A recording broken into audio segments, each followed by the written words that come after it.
Welcome to Deadhaus Whispers. Greetings, everyone. I am Calypso, and like always, I'm joined by my other host, Faceless Mike. Hello, greetings, welcome. And welcome to Deadhaus Whispers. It's been a while, like it's always been now with these episodes, just a little bit, because we follow the episodes now. So this episode is called The Maw. I highly recommend listening to it on Spotify or watching it on YouTube with the pretty little visuals that come along with it. Once again, our talented voice actors will do. Oh, yay! Once again, our talented voice actors, George Ledoux and Joey Sourless are a part of this, and it's Sewerless. Sewerless. Sorry, Joey. Last name Joey Sewerless. Joey Sewerless. We get all this sorted, and they have completely changed everything on Restream. So bear with us. Mike had to spend an awful lot of time rejigging everything in the background to go live. Yes, you can check out the Deadhaus Sonata official website at deadhaussonata.com. That's Haus, like Bauhaus, only it's Deadhaus.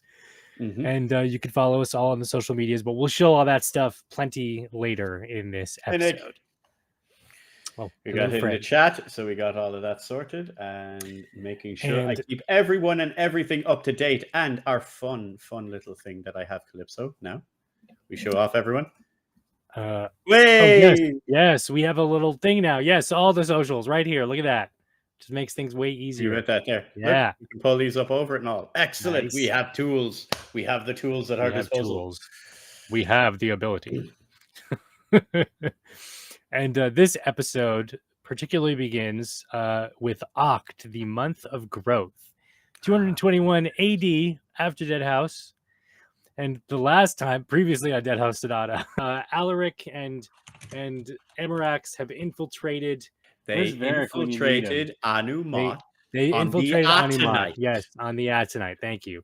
Yes, they infiltrated Anumat on the Atenite. Jeez, try saying that 5 times fast. And stuff goes wrong. Alaric screws up like usual, and instead of does he screw up or does he epically level up? Epically level up. So he epically levels up, and he ends up draining a bunch of bodies that were like sucked into walls. And it's gory, gruesome stuff. And we pick up immediately after that.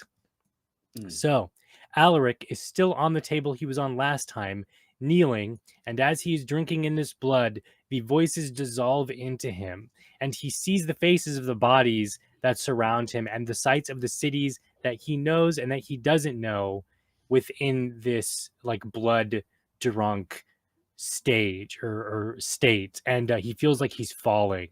Lands rolled past behind my eyes. The sounds and sights of cities rose within, some that I knew, others unlike anything I'd seen before. And he's just super stoned, I guess, like just all on the blood high. Hyped up. He's high. He's high on the blood drunk. He's blood drunk and high. Some of that, and then Emirax tries to snap him out of it, and he takes his time, but he eventually does. And it's funny because Alaric is like, "Oh, is that you? Oh, look at all these things! I'm floating here." And he's like, and then he's standing on a table, and he sees this map that the table is formed of. He's like, "Oh, did you know this was a map and a table?" And you feel it. Now is not the time, Alaric. Everything is going to be all right. No, it isn't.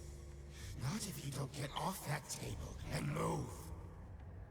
This table? I look down at the table, marveling at its craftsmanship, whose details seem so much sharper to my eyes. Did you know that this is a map? Yes. The Emirax is so good. I love the little video effect that we have for this because Emirax continuously pops in and out like the toasty guy from Mortal Kombat. I love it. Yes, he keeps coming in and out like the toasty guy. So Alaric's like, "Oh, I was from Bella, and this is where I'm from." And like he's just zooming in and just all these things. He's having like a vampire awakening, I suppose. And he's like, "Oh, everything's going to be fine."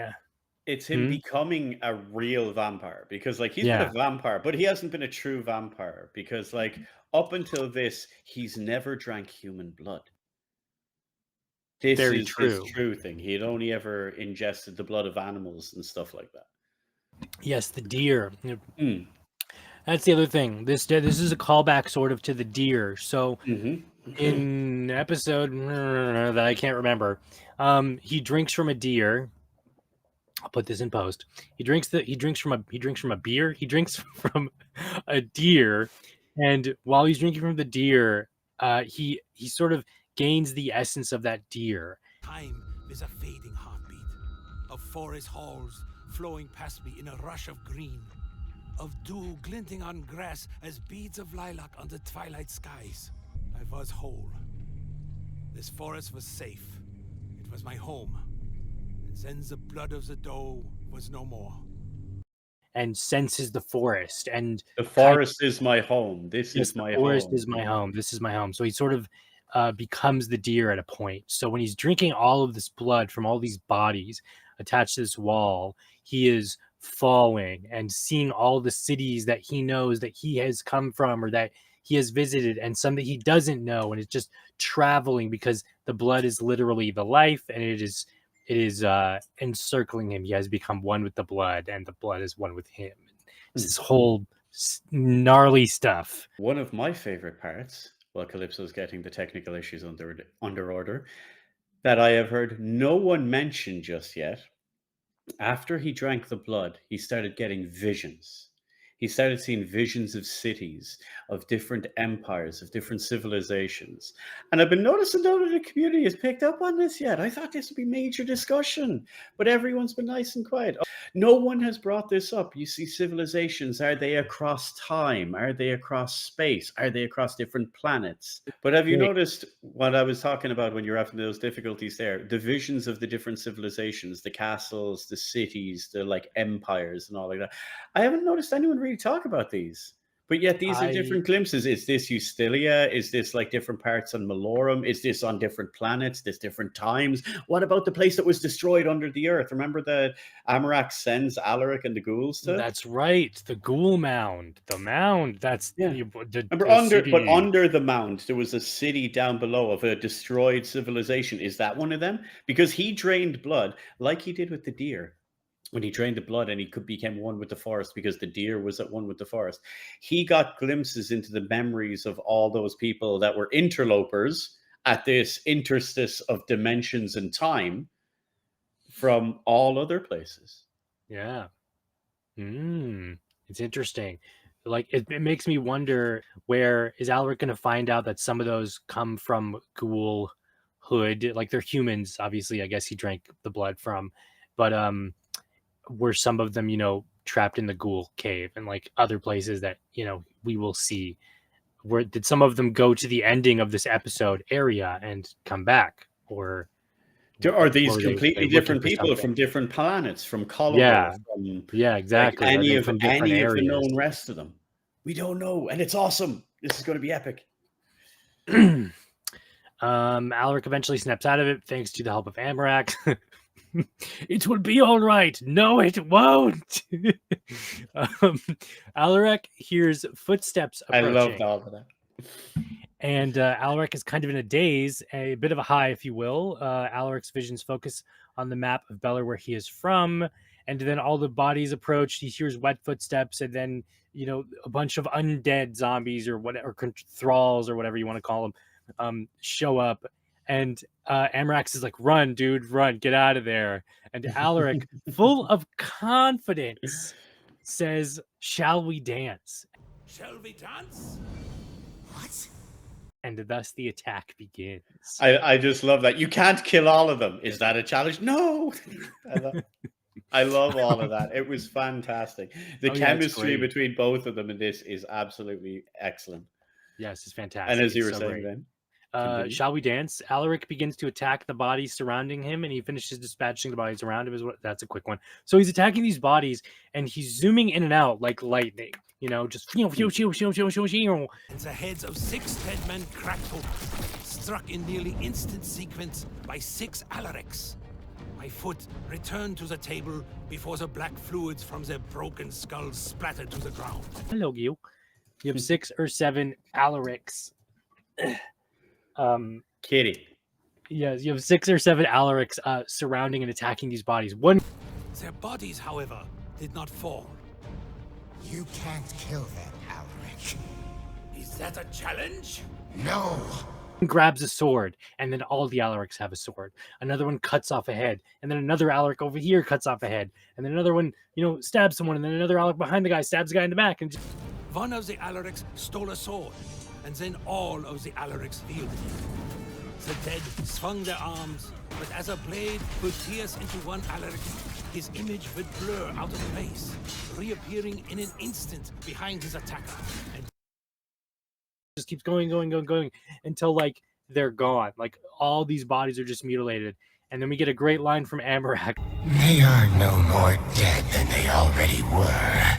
Semantics. Is it here where Amarax is like turned into mist form, or is no, that's after. it later on? Okay. No, at this part is the bit where he hears the clung, clung, clung, heavy footsteps. Yeah. That's where it starts, closer. and then he runs because he gets this idea that he sees a revenant.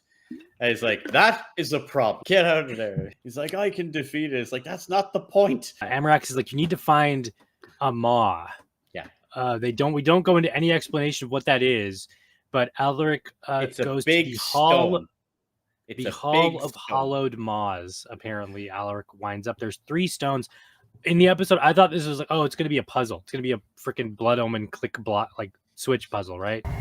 The 3 walls of the chamber were lined with a grid of wide stones, and each stone bore a strange relief. A warped visage with an elliptical mouth that stretched from chin to brow. The empty divots of their eyes stared silently, so many beyond counting, stretching further than my eyes could see. Here, the Hall of Hollow Maws.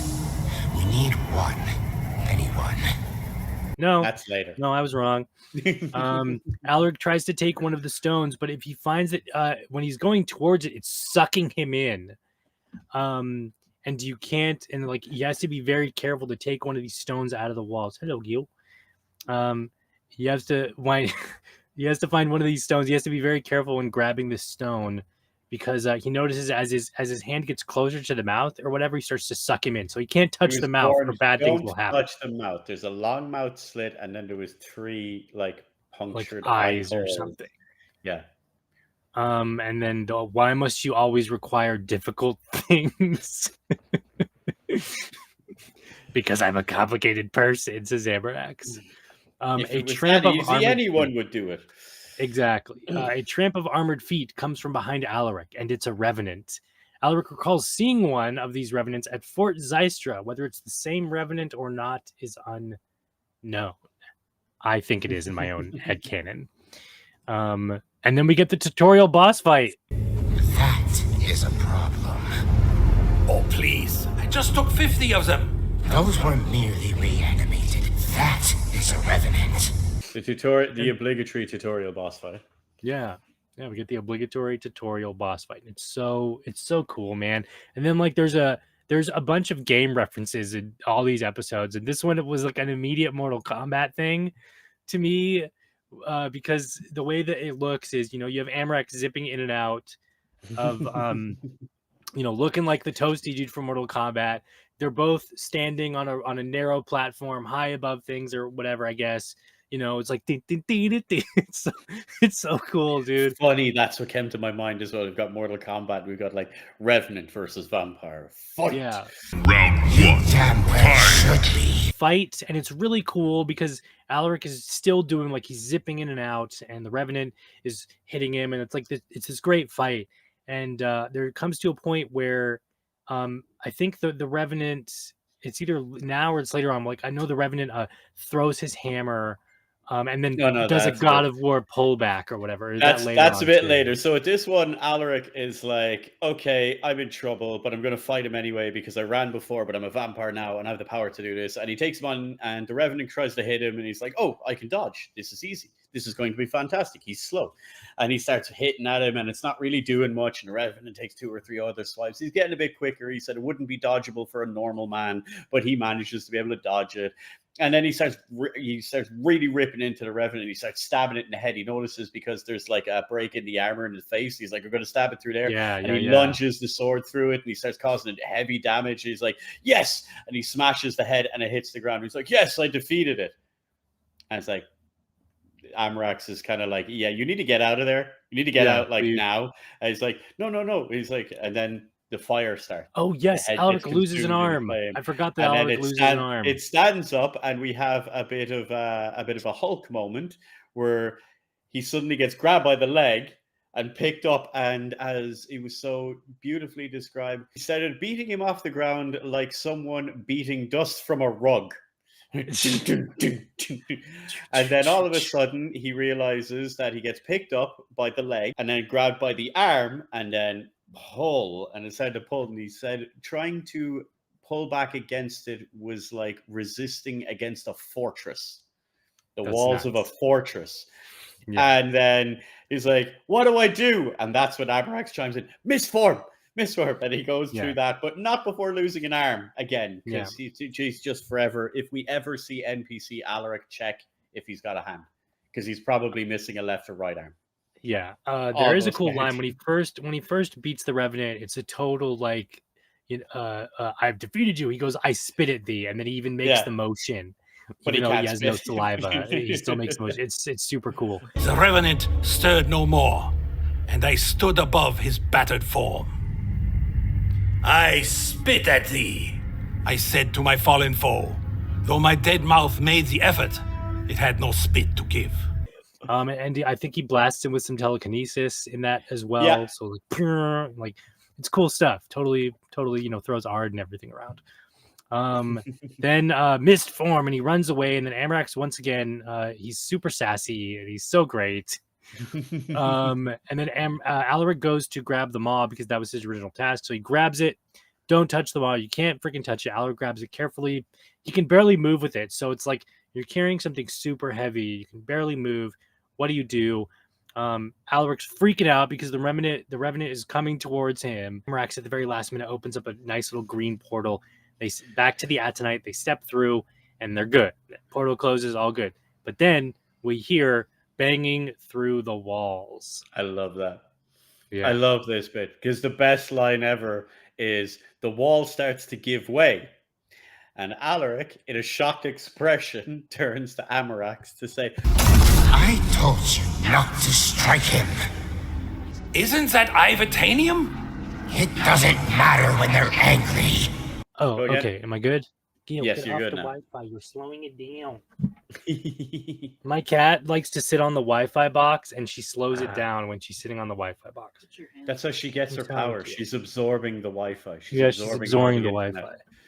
Yeah, it's burning. So no. The Revenant starts to break through the Alaric goes to the portal. The maw explodes purple flames. Oh, this is before. One figure vanished, and another was a giant snake because there's a split second of a dark figure gone, and then we have a giant take snake, a good guess on what that is. 6 eyes, and then Amrax closes the passage. Can you guess what that is? Is you it, probably take a good stab at it. Is it a thing to the Shadow Realm? My money is that's a demon. That looks like a demon. What else is purple and has multiple eyes? I mean, that's very true. But I mean, does the maw? Well, I mean, I guess we learn about it later on. It was clearly in the maw. So it's like it sucks you up into the Shadow Realm, I guess. So he just released something from the Shadow Realm. Yes. Oh that's my gosh! crazy. So now we have the cuteness. That's the kitty. Yes, she is very cute and very tiny. And we will be returning the kitty to the maw. Yes, you're into the maw, Gil. The Revenant starts to it doesn't matter when they're angry. Alaric, and then we get one of my favorite moments. I love when he controls the Atenite. So Amrax is like, dude, I'll hold him off. You control the ship. And then Alaric's not confident. He's like, what do you mean me? He's like, just do it. You're good. You're good at it. So Alaric jumps on the helmstone to drive the Atenite while Amrax fights the Revenant that has just now broken through. And we get that really great blink, and you'll like miss it or be confused if you aren't really paying attention. But the moment Alaric jumps onto the Helmstone, he becomes the ship, and everything turns into a third-person perspective of I love Alaric is doing this, and Amarax is doing this, and it's super neat. And I can feel the wind on my back and sails and all like that. Yeah. It becomes the spirit of the Atenite. He which does is drop going to the be Maw awesome. on his way to the Helmstone. I have notes. Here's one as well. Yeah, he drops the Maw there, and here's an interesting one. Does that mean maybe later on in the game we'll get sentient ships? I think that'd be baller. But like, what and is Deadhaus going to be open world? Because if it's open world, I can see the ships thing happening. If it's like hub centric, I don't know. Maybe we'll see. Is there ships in Warframe? Yeah. Like you can get on ships and like fly. You have your orbiter, and then you end up building a rail jack. You build a rail jack as well. They both have their own cephalons, which basically is its AI.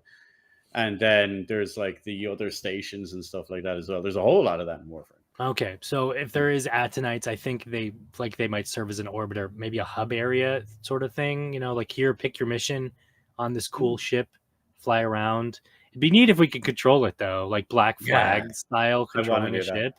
Yeah.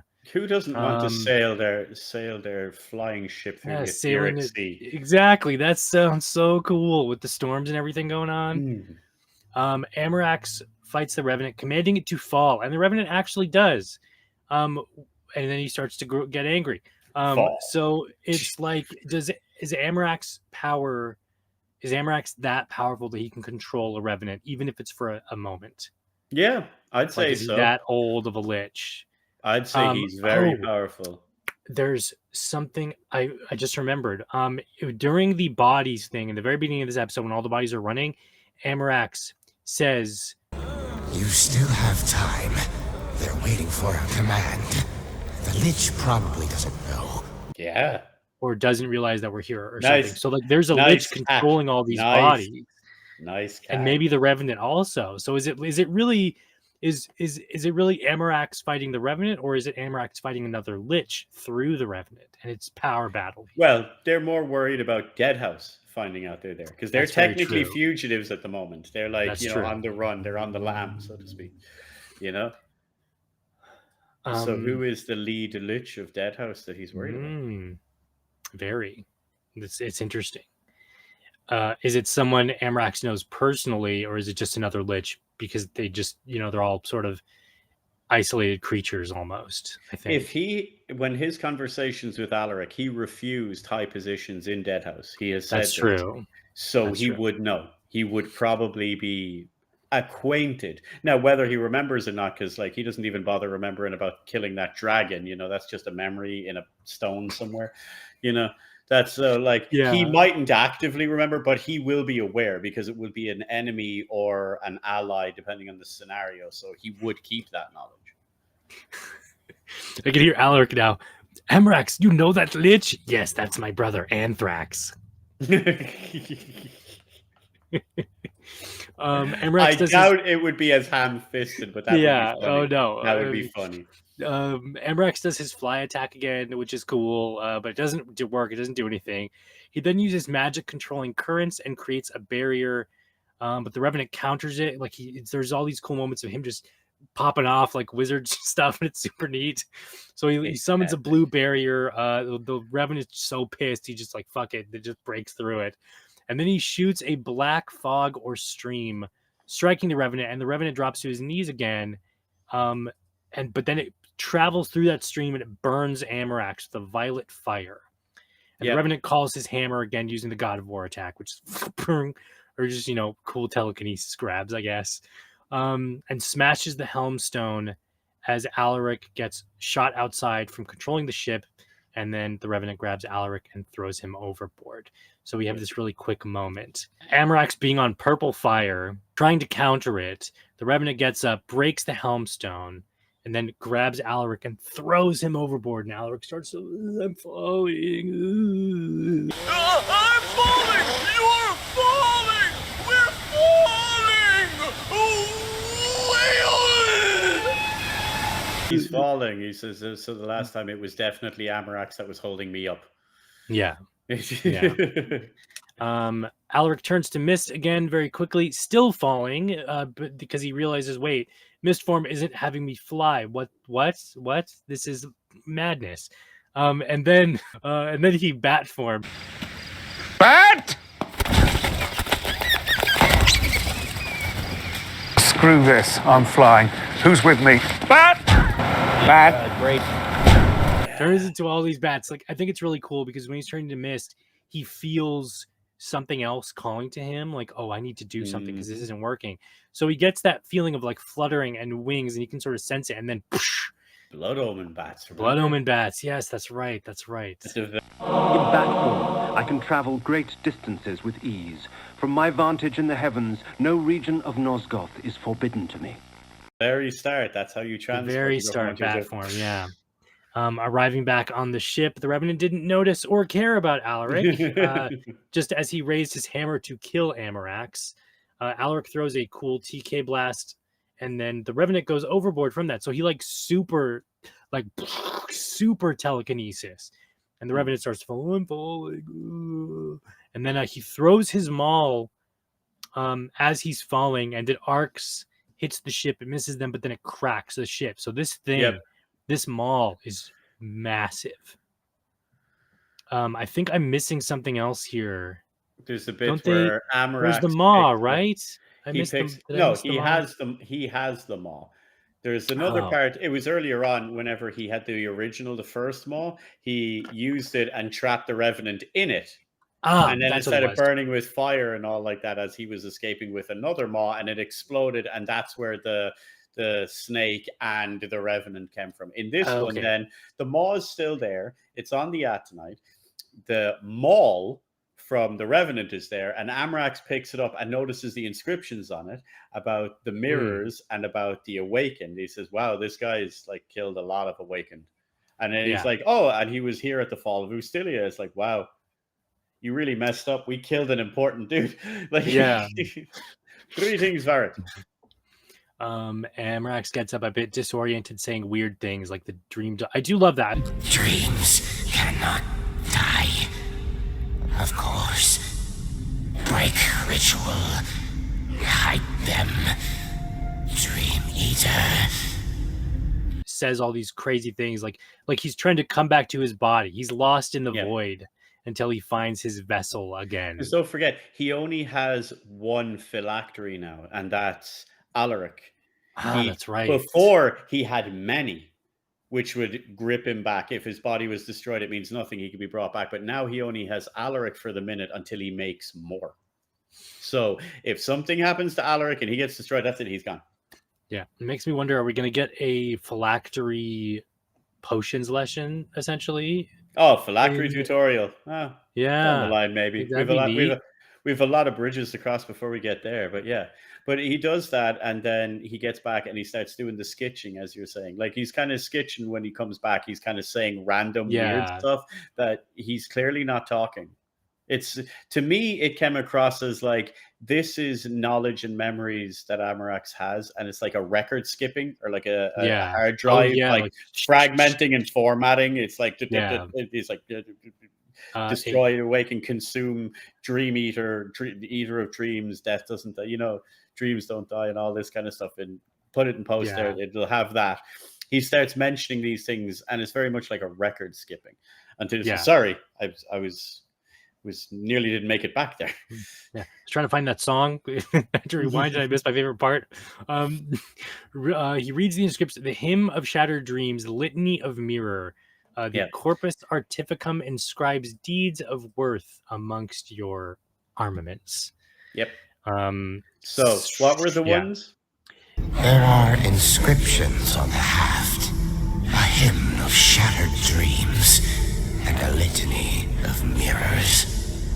What does that mean? The Corpus Artificum inscribes the deeds of the worthy upon their arms and armor.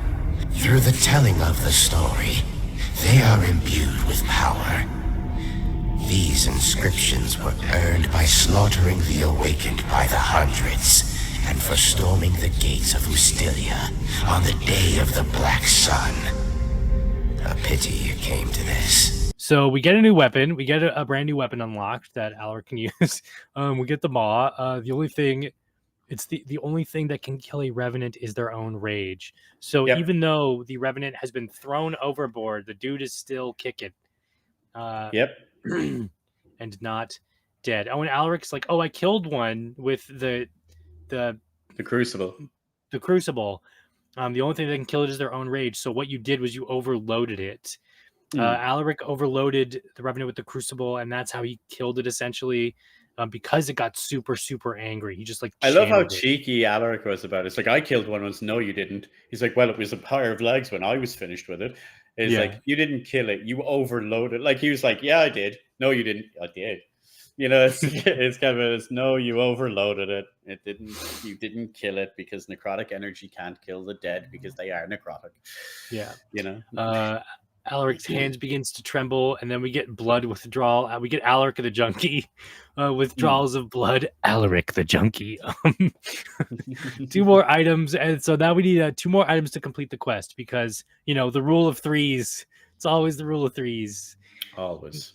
And we get that cool thing of like Alaric's like, what's going on? Why am I tweaking right now? And Amrax is like, because you've never had real blood before, dude. Like, I don't know what to tell you. What do we have to do to get more blood? I need it. Can we get more blood now? Can we get it now? Yeah, exactly. Can we go get it now? Is there some here? The transition of Alaric from like episode 3 to I will never drink human blood to now it's like, oh, I need it, my precious. I just need a fix. Like, is hilarious. But that would be a vampire too. That because would it's be like, a vampire, though. Not only did he just drink, he wasn't like, Louis, where like he gradually drinks people. He literally engulfed hundreds of bodies like within seconds. It's nuts. He got an overdose right away at the start. I saw the thing. It's like, oh, but he drank blood before. No, he drank animal blood before. And then a quote in the after party that Jack brought up, because we were great and lucky that in the little after party after this episode, we actually had Jack come along to answer a few questions. And when we were talking about it, he's like, oh, but he drank blood before to survive. And he says, well, to quote Anne Rice, to quote Lestat and Anne Rice to Louis, is like, oh, so you can live by drinking the blood of animals? He's like, well, I wouldn't call it living, Yeah.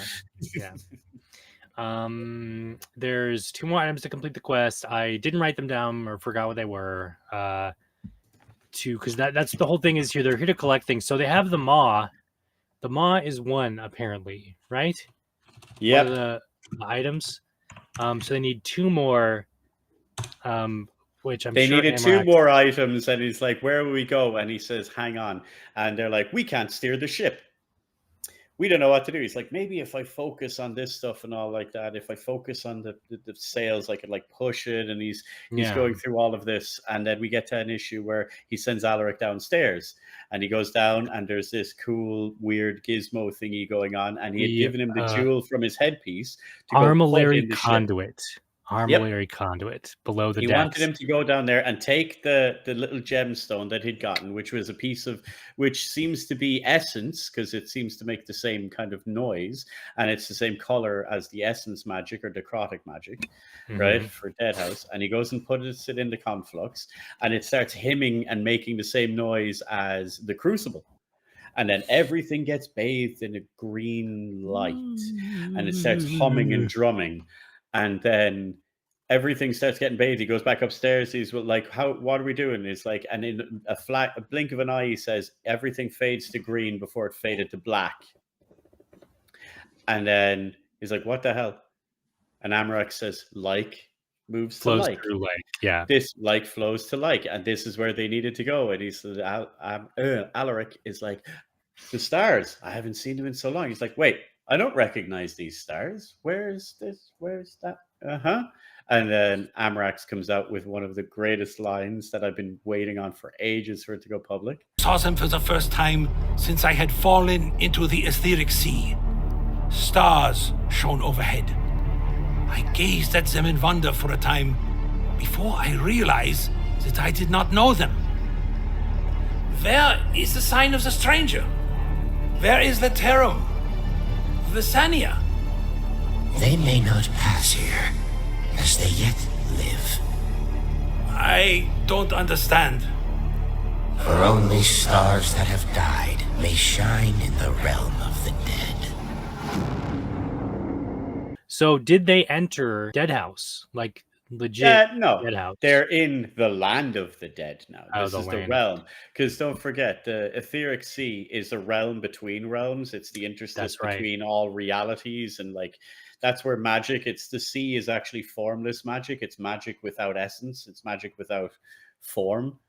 You know, that's why they've the lightning of the different colors that are from the different aspects. It's magic without aspect.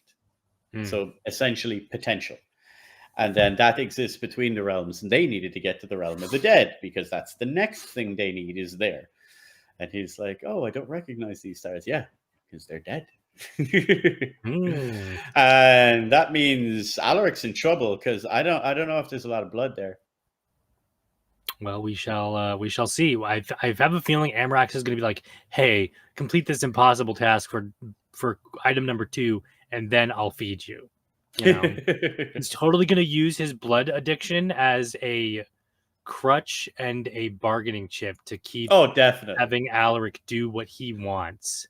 Oh yeah, because until witches, if anything, are selfish. You know, yes, like they're all about literally they're all about them and their knowledge. Well, not so much selfish; they're purpose driven. They have a goal and they are singularly dedicated to that goal. That goal could be selfish or selfless, whatever, but it is very specifically goal driven and orientated. Because he's like, we have to do this. Well, but this is irrelevant. Remember, that was my favorite one from the few episodes back. Well, you didn't say that. Irrelevant.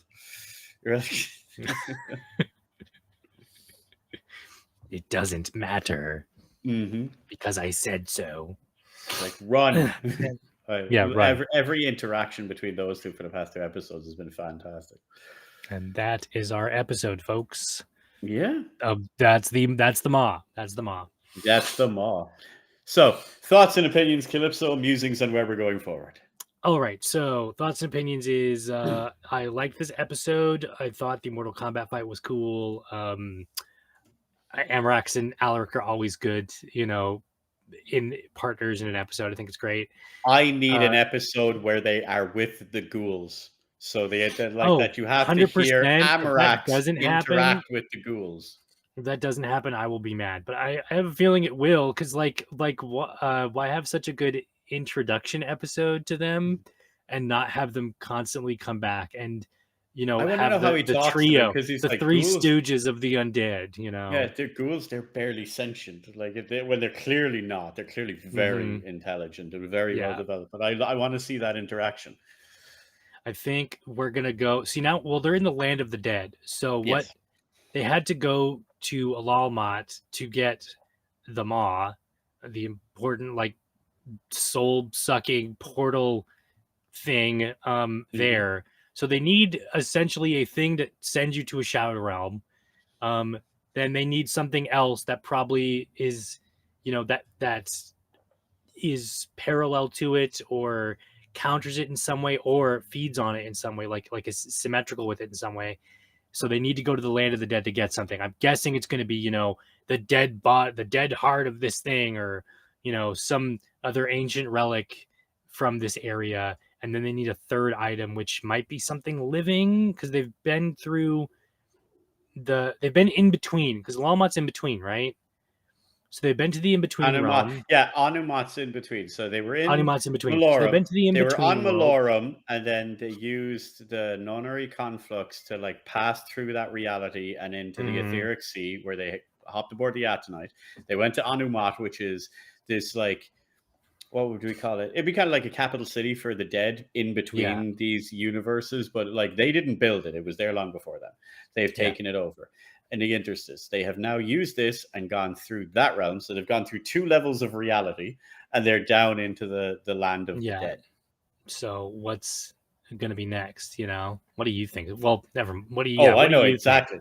Exactly. You know exactly. You can't say anything. Let me put it to you this way. We're definitely going to have to interact with more characters. I think this is going to take a cool twist. I know everyone will be really excited when they know what's coming down the next episode. But think about it this way. There's only 2 levels of dead we can interact with there. All the rest of them have to exist in the physical world. Who are the who are the 2 members of the House we're of the going to get a Banshee the next episode. Banshees and Wraiths. They're the only 2. We're going to get a Banshee or a Wraith next episode. Huh. See, now it makes me wonder how those characters act like. Like, will we get to see ghouls, a Lolmot? We know ghouls. We're going to the land of the dead. We know ghouls are smart. We know liches, are smart. So it's like, our banshees, are they going to have that sort of mystical seer oracle kind of thing going on, or are they just going to be? The description, isn't it? Are they just going to be like the oracles? They're like the oracles of the dead. They're the ones that commune. Are they going to be constantly like an prescient vision? Like, are they going to be able to? Oh, hey, what's up, Amarax? Hey, Sheila, or whatever the hey, Kiva. Yeah, exactly. Hey, Kiva. Like, is it going to be like they're that? The ones that communicate the will of the Lolmot. So, like, they're kind of the seers, the oracles, as you put it. That's a great analogy, to the Greeks. They communicated the will of the gods to, like, mortals. So the banshees would communicate the will of a Lolmot to the dead. Whether they belong to Deadhaus or are just dead. Because we're going to interact with a lot of people here. Because, like, are we going to run into anyone Alaric knows? Because he's killed a lot of people at this point. It'd be really super awkward if he ran into that servant, wouldn't it? Oh, totally would. Remember the servant that he accidentally got killed? Yeah, no, or the dude he had thrown into the ghoul cage, Yeah, I wonder if there's wraiths. How are wraiths going to also have a voice, or are they going to be purely through like chain speak, like kind of like the Marley Brothers from Scrooge, but only through chains? Like, click, click, click. What does that mean? That means he likes you. Click, click, click. I don't think we're getting that. No, I think they can all communicate into some aspect and all like that. Although they might have their own languages, because the ghouls have like the way they talk, and then what they refer to how we talk as slow speak. This is completely unrealistic in projections of wants, but Doug Bradley as the lead wraith needs to happen at some point. I wonder if that's possible. I will pay for it myself. I will pay for it myself, dude. I will hire Doug Bradley. He reads books. He has a YouTube channel. All he does is read horror stories. Like, if not, I've got the number for 3 other Cenobites if Doug's not interested. Yeah, exactly. Come on. I know Nicholas and Simon and Barbie would probably do it if he wasn't willing. Dude, how rad would that be? 5 minutes with 10 minutes of Doug Bradley, I don't even know what he would say. Like a bad guy in Star Wars: The Old Republic. Yeah, I think he was the main villain. It was like the Emperor or something, and it's just Pinhead.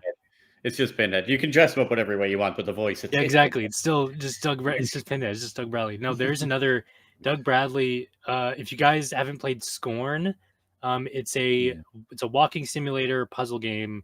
Visual narrative game, right?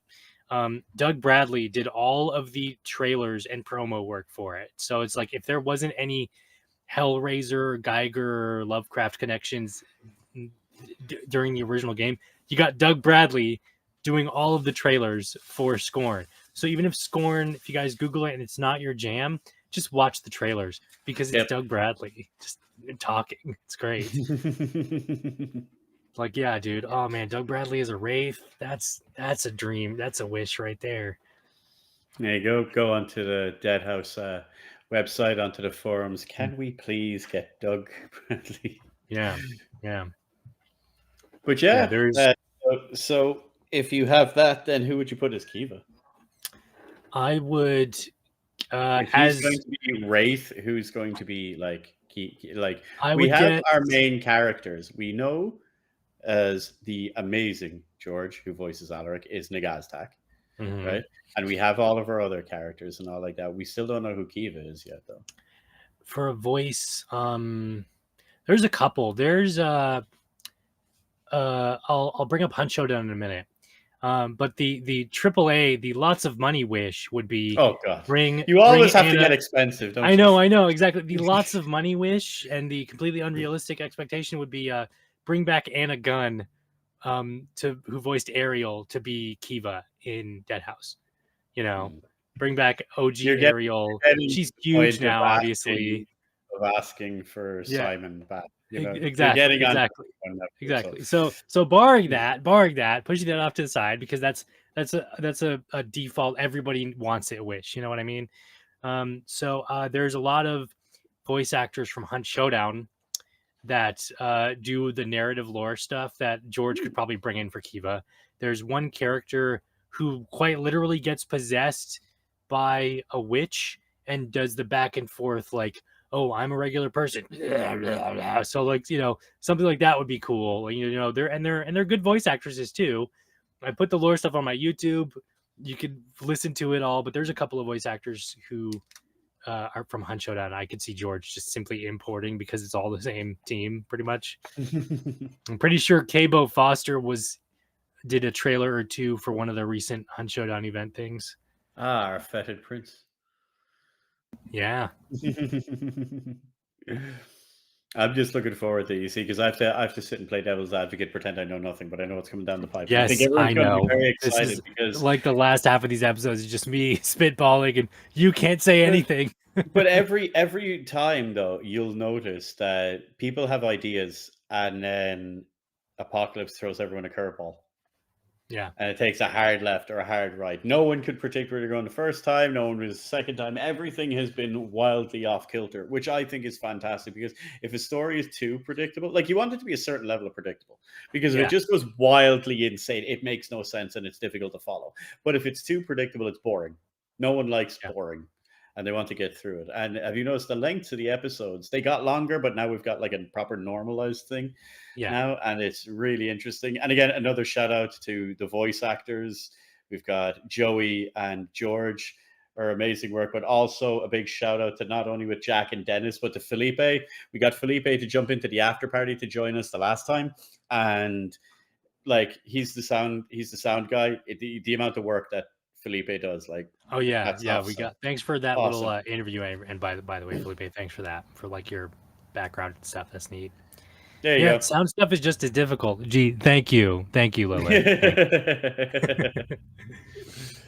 Yeah, like I could see. It makes me think like, are we gonna see now? I'm thinking, we got all the dead. We have all the undead. Are we gonna bring in more human factions also? Oh, the humans would be fairly boring. Come on, I want to see more houses. They'd be totally boring. But like, I would love to see a human. I would love to see a really hubristic human king who just is so like the total jerk.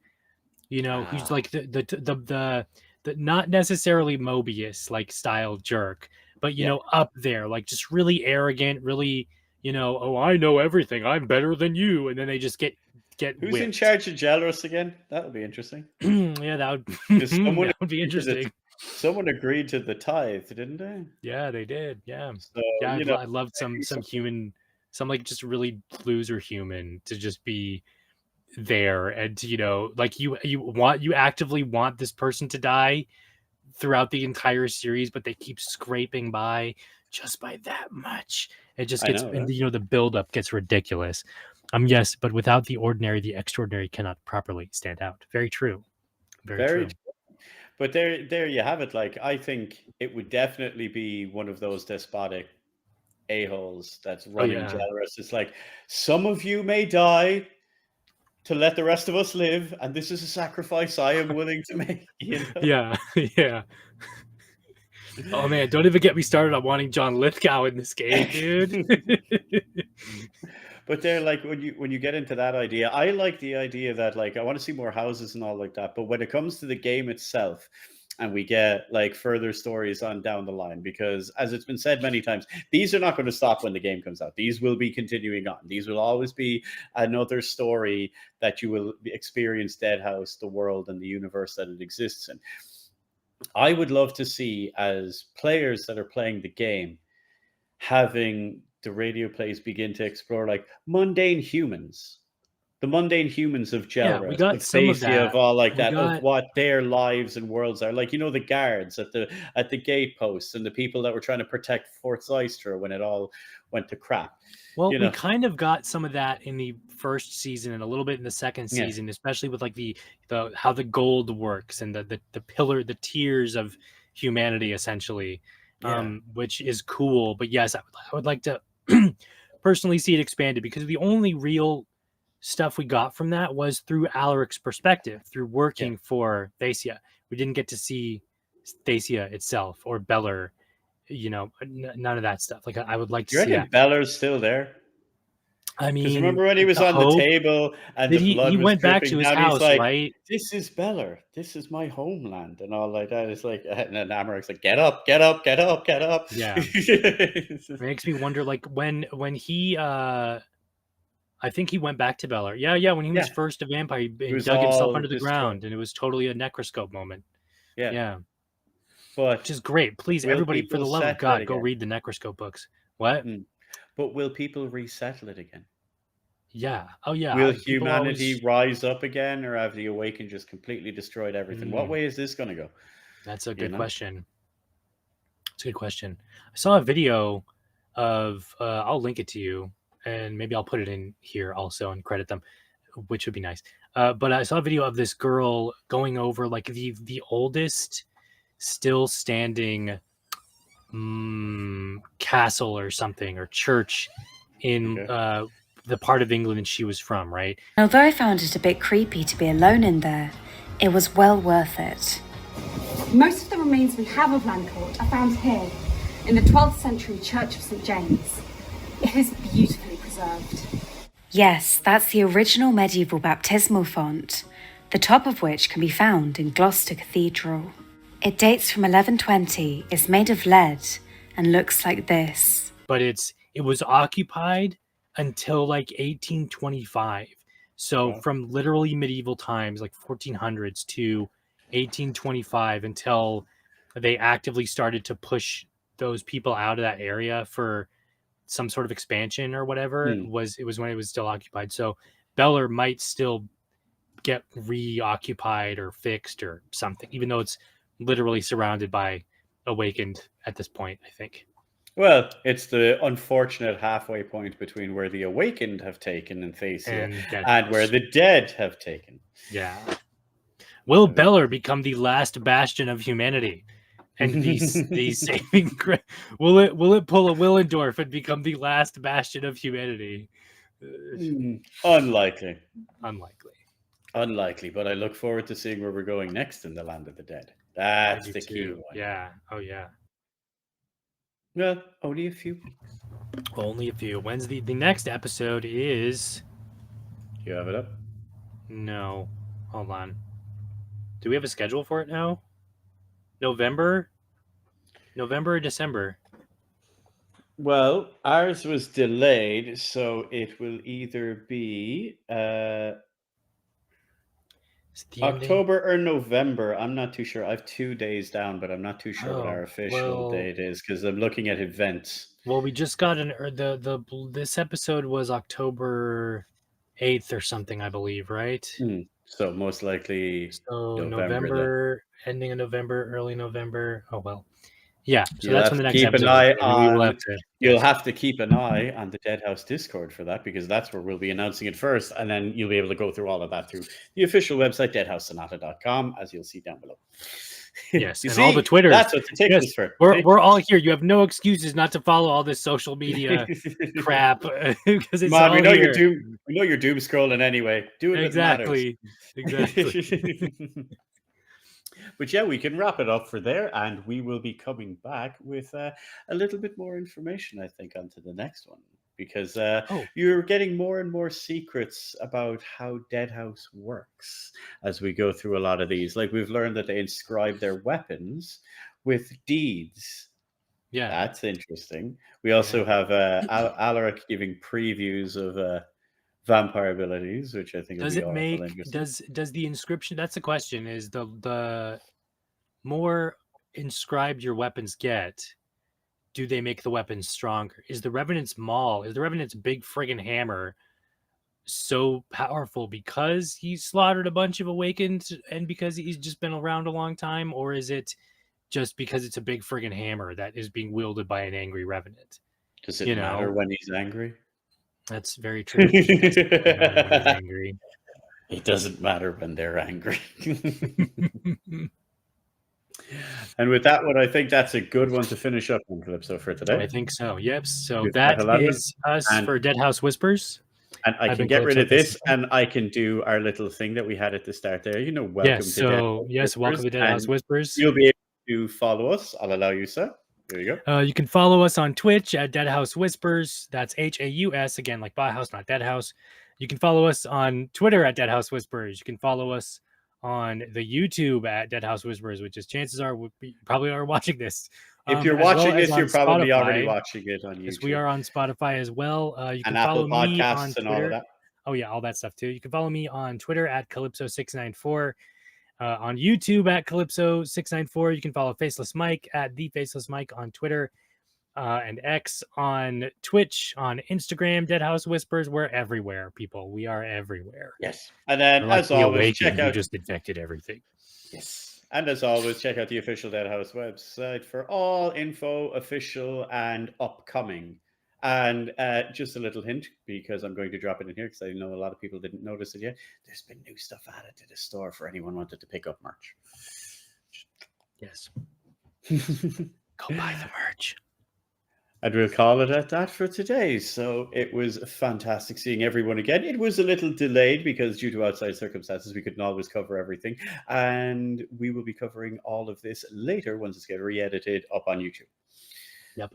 And I will see you all later. Of that said, yes, we will see you in the next one. Bye. Thank you.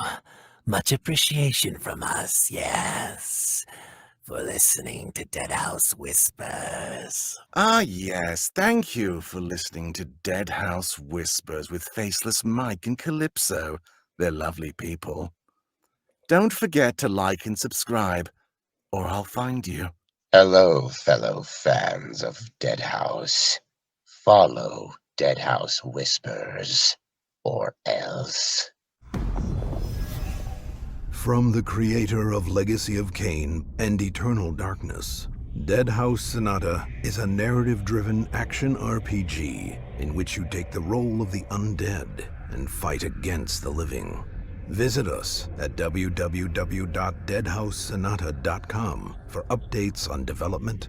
That's Dead, H-A-U-S, Sonata.com.